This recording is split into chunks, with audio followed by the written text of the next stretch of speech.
Hey there, Grumpy Old Fart here. I'm doing an alien activity video on the Air Mexico incident from 1990.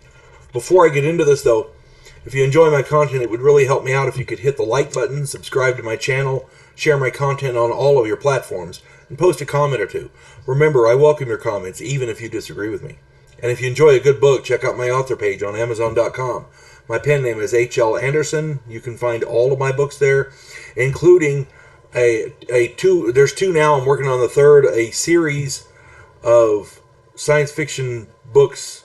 I'm titling them the Devo Poland Chronicles.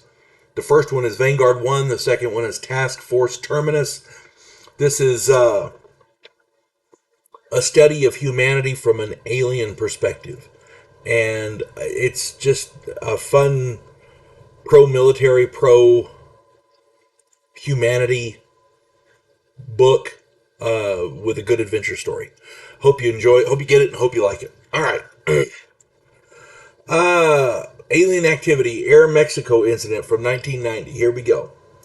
Luis Ramirez Reyes is a very well-respected and prolific UFO alien researcher. He's one of the go-to guys for anything in that field. Mr. Reyes is awesome. He wrote a book titled Acoso Extraterrestre Hablan las Victimas, which roughly translates to alien harassment, the victims speak out. That's Google Translate there, so bear with me if it's not quite right. This story comes from that book.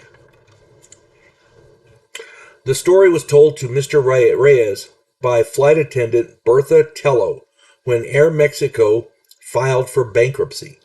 The crew had made a pact, not to talk about the incident for fear of losing their jobs. But when the airline filed for bankruptcy, what are you supposed to do, right? In 1990, the incident in question scared the hell out of those who witnessed it. An Air Mexico flight had just dropped off all of their passengers in the Bahamas. The plane was en route back to Mexico City across the Gulf of Mexico. There were no passengers on board, just the flight crew of pilots and attendants. At 3 a.m., most of the crew was asleep. Bertha could not sleep, so she decided to go and hang out with the flight crew in the cockpit. She was friends with several of them, so. A bright white light shone from outside the plane, and it startled all of them.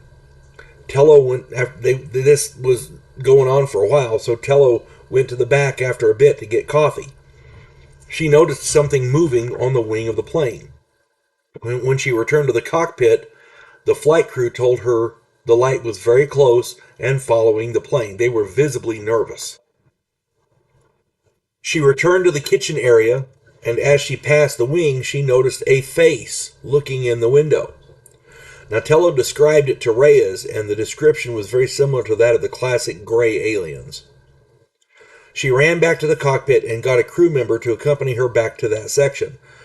He saw not one but three of those creatures walking along the wings of the plane, the wing of the plane.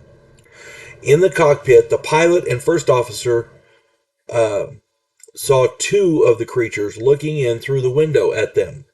Now keep in mind, short of some advanced technology, those creatures had to be crawling around on the hull of the plane because there's not a wing up there. In flight at altitude. Okay, I don't care who you are, that's creepy. It's one thing for the thing to be hanging onto the wing or whatever. It's stupid, but at least there's some basis for the laws of physics there.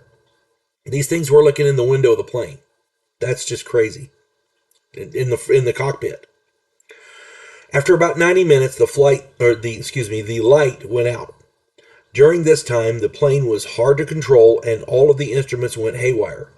Also, all of the chronometers, including wristwatches on board, stopped, and the engines of the plane could not be heard during that 90-minute period.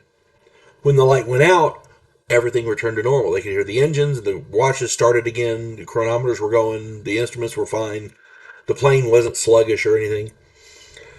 Now, that's bad enough. But the plane landed in Mexico City, and the airport noticed a 2 to 3 minute difference between the airport clocks and the airplane chronometers and the flight crew watches. Tello suspects that beings came on board for that time and somehow made them not remember. The crew, again, all promised not to talk about the incident for fear that they would lose their jobs, but since the airline went out of business, I suppose maybe they can get some more of them to speak up.